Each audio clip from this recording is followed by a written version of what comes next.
Do you ever feel defeated? Like you just can't win no matter what you do? I'll talk about that in just a few seconds.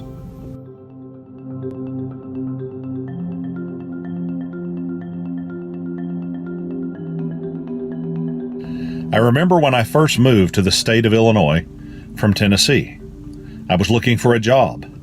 I didn't really want to work in a factory, though I'm willing to do so. I've held a variety of jobs over the course of my life.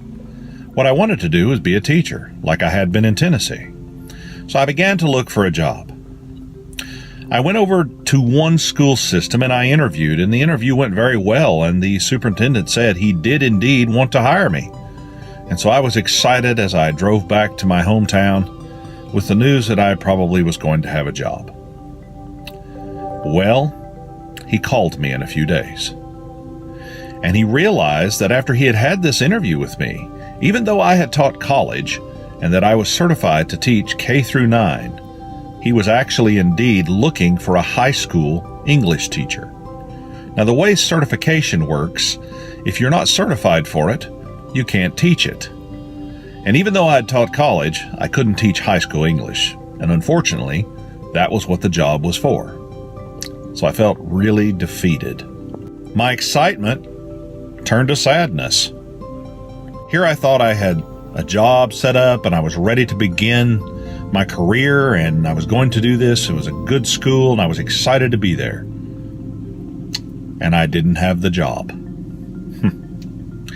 I didn't know what to do. So I began to look for another job. And I discovered that there was a small town up the road from where I live that was in need of an English teacher. So I hurriedly got my resume together and I faxed it with handwritten notes at the top of it because I had to correct some information and I didn't have a printer. I didn't even expect to get a call. I try to be professional when I present my paperwork, but I didn't have time and I didn't want it to be filled. Just a few days later, the principal of the school called me for an interview. He brought me up to the school. He showed me around. He showed me where my room would be. He took me to meet the superintendent. And as I left, he patted me on the shoulder. He didn't say, "You have the job," but he as much as implied it. And I will forever be grateful for that, because I became employed in a small town in central Illinois where I've been for the last 18 years. Now, we all get defeated sometimes. Maybe it's a job search. Maybe it's trying to lose weight. Maybe it's in a relationship. Maybe it's just a run of what we like to call bad luck, and we get defeated.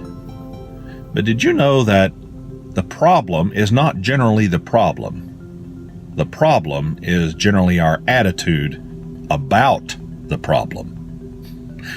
Some of you may recognize that as a quote from Jack Sparrow in Pirates of the Caribbean. But there's a lot of wisdom in that, so much so that I have it hanging on the outside of my classroom door. I'm nothing special, but I kept asking for a place in this world, and I kept trying. And even though I lost a little bit of hope, I didn't let that defeat stop me. I continued to apply for jobs, and I got one. Now, I know that sometimes people have a terrible run of bad luck and bad times. But the important thing to remember is that God has made things for you to do. It says in our scripture that He has set things in front of us before we were even here, works for us to complete. And He will provide the place for you to complete that work.